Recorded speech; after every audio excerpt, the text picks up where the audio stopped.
Hello, this is Michelle from Divine by Michelle, and I wanted to start weekly reading some of the books on video that have changed my life. This first one is from Sylvia Gorsline, otherwise known as Sylvia Bennett. It's called Magic, the Simple Truth. Alchemy for Today's World, the Real Magic Course. Sylvia Gorsline, or Sylvia Bennett, was one of my teachers for over 16 years. She had a course that would go on for about a year, every year, maybe 11 months, mostly a class for every year. And she and her teachings significantly changed my life. And since then, even during then, I had been holding book studies and wanting to teach. And so now I do. This book is part of me now, and her teachings are part of me now. And so anytime I'm teaching, much of what I've learned comes out my mouth from her teachings. But I've also read and studied Kabbalah and the Law of One. And what you begin to find after you've studied alchemy for so long is that there are many, many teachers and many, many ways to say the same thing, but maybe a little bit different spin on it. But there's so many teachers. I can go into that later. But what I would like to do is just start and read the first sections of this book, and then next week I'll read the next sections of the book.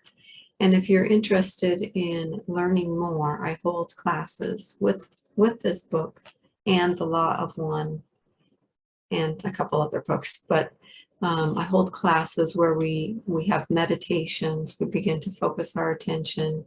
We begin to expand our awareness and learn how to be in the moment, turn off the monkey mind, and begin to really take responsibility for our creation of reality and to create our dreams to come true and live our true happy life. Live our life that we are here to live. So I would like to begin by reading Magic, the Simple Truth, Alchemy for Today's World, the Real Magic Course by Sylvia Gorsline, or Sylvia Bennett. She changed her name. Magic, the Simple Truth. Introduction. The Real Magic Course is a course in spiritual alchemy that I created in the early 1980s and taught for many years. This course evolved from my own spiritual search and from my inability to find a spiritual path that resonated with my spiritual longing. In the early 1970s, I was a disillusioned 1960s political radical looking for spiritual revolution. I longed for authentic change, deep and elemental. I longed for a teacher who could help me. Other women fantasized about men. I fantasized about mystery schools. I studied metaphysics and ancient religions, and everywhere I looked, from Don Juan to Yogananda, I found intimations of a teacher and school that I longed for, but no coherent path I could follow. I wanted to learn to transmute energy, and I wanted to access the essential universal principles that exist in the ancient mystery religions. I set out to create the teacher and the school that I wanted and was unable to find. My interest in spirituality, in alchemy, and in the metaphysics is a part of me that has always existed. It is on par with my childhood devotion to Jesus, a part of my nature and intrinsic to my earliest childhood memories. I was a very religious little girl, a child mystic. I spent my early life pursuing art, poetry, metaphysics, and music. I am the mother of 2 grown children. At diverse times in my life, I've been a beatnik, a painter, sculptor, poet, jazz singer, songwriter, mother, and radical feminist. My creation of the Real Magic course is a natural extension of who and what I am. I couldn't not create it. I am clairsentient, which means I have a gift or talent for receiving and comprehending data that is seen and heard beyond the ordinary range of senses. It is often referred to as the sixth sense, the sight, or extrasensory perception. I am a spiritual channel. I channeled teachings from the Christ consciousness, incorporated them into my life as true, and created classes from those teachings. Channeling is hypercognition, an accelerated frequency of cognition that allows data to be received and processed in extrasensory ways. Information is received and processed faster than the speed of sound, faster even than thought. For a flow of high-frequency spiritual vibration stops the energy of the interpretive mind. It does not stop the energy of the inquiring mind. There is always a dialogue. Channeling is God's word, appearing as spiritual inspiration, song, poetry, images, ideas, and words of wisdom from the God mind to the human mind.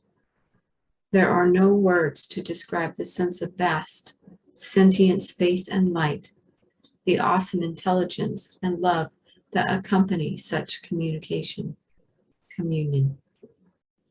Also, there are no words to describe the self-doubt that often arises. There is no place to hide from such sentient truth, and when it lifts away, you feel utterly alone. It challenges you to become so true that you are never alone, and contradictions like alone and not alone exist for you. I get really sentimental when I start reading this, or really emotional, because it's true for me as well.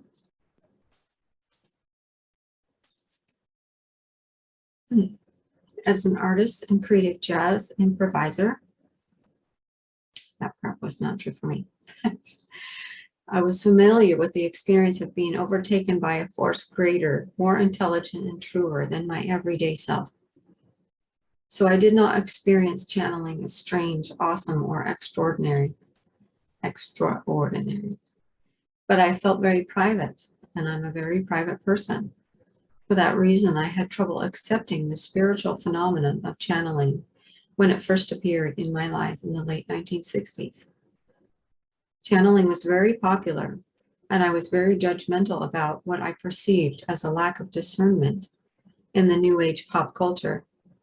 It seemed as if anything channeled was proclaimed as true, simply because it had been channeled.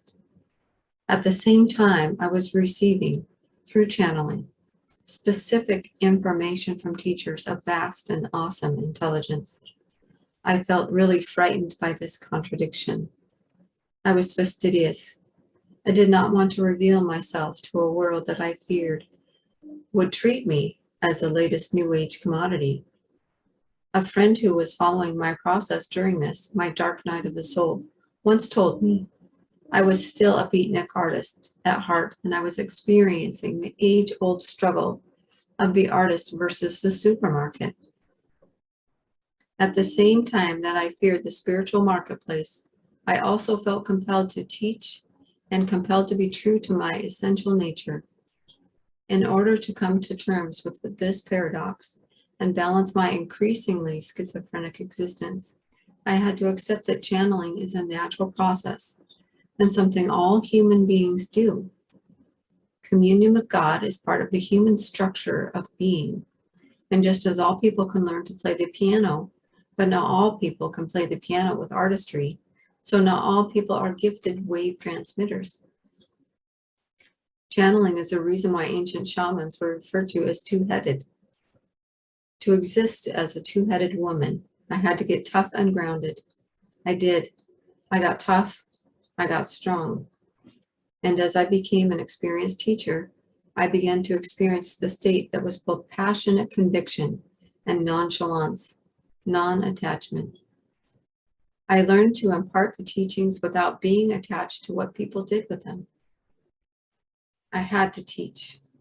My own visionary nature and the quality of channeled information I was receiving were compelling me to teach human beings have the ability to transmute energy. I'm going to read that again. I had to teach my own visionary nature and the quality of channeled information I was receiving were compelling me to teach people that human beings have the ability to transmute energy. Transmute means structural and molecular change, primal change, something even beyond transformation or beyond the present use of that word.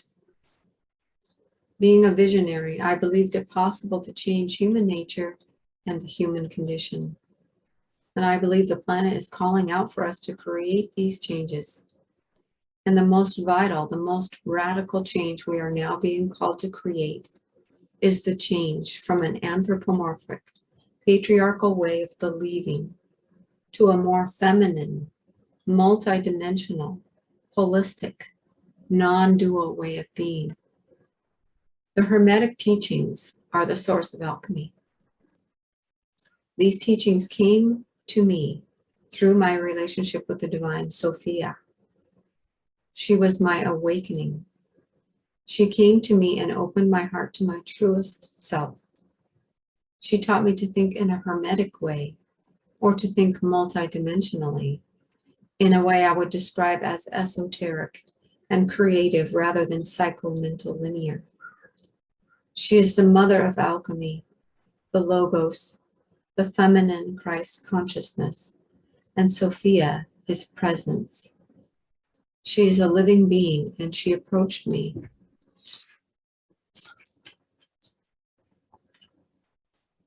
I felt for the first time in my life loved. She taught me love, and I gave her all the devotion my hungry little heart had been longing to give. I love her.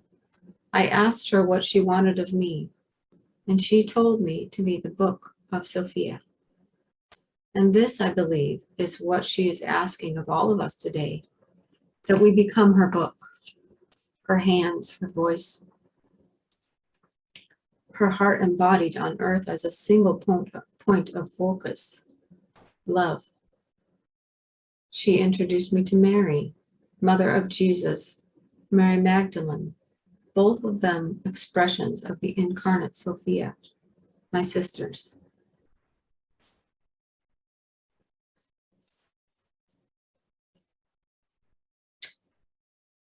But since I am not here to focus on and teach a new system of belief, I have never taught Sophiology, and rather than teach about her, I have searched for ways to teach people that rather than be true to any form of belief, be true instead to their own highest aspirations, their own truest self. And in doing this, I believe I am honoring everything that she is, for she is direct experience, radical experience, and she needs no go-betweens.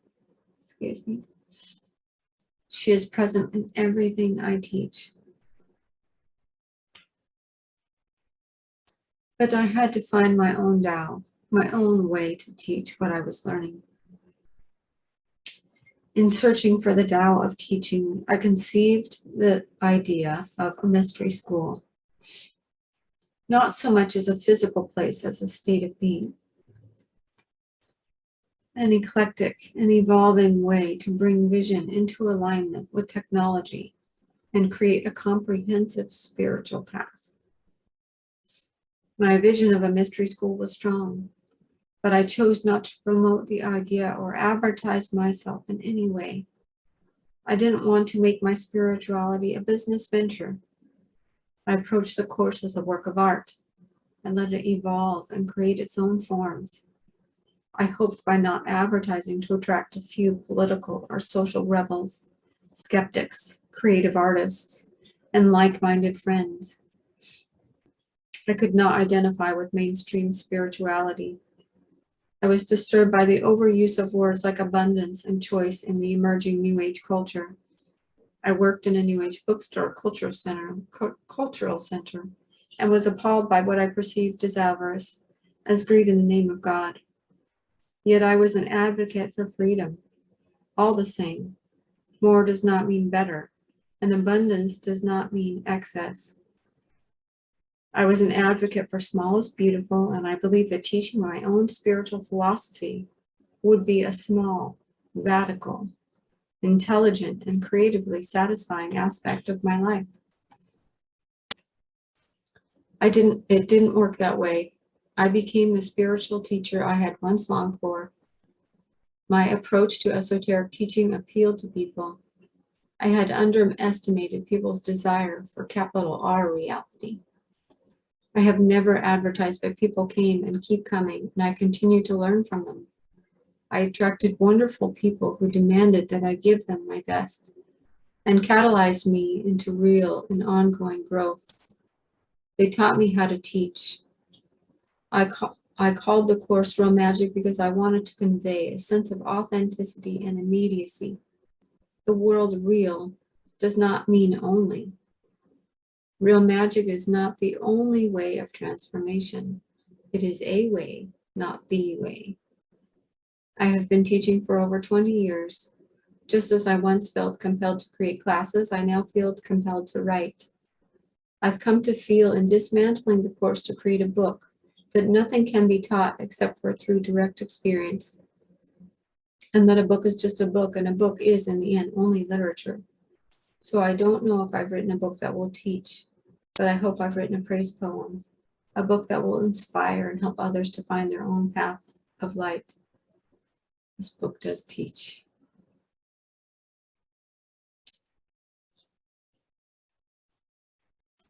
I wish to acknowledge inexpressible gratitude I feel toward my beloved teachers. Sylvia, the feminine Christ consciousness who embodies the beauty and intelligence of God. Saint Germain, master alchemist and gentleman extraordinaire. And Jesus, master physicist and the best big brother any frightened child ever had. Gratitude to Krishnamurti for the beauty of his intelligence. He wasn't so much teacher as he was pure being. He was unable to depart from pure truth, so he left the translating of that truth to the spiritual worker bees like me. He just told it like it is. Gratitude to the Sufis for the absolute beauty of God to be found in the Sufi tradition of poet as spiritual teacher.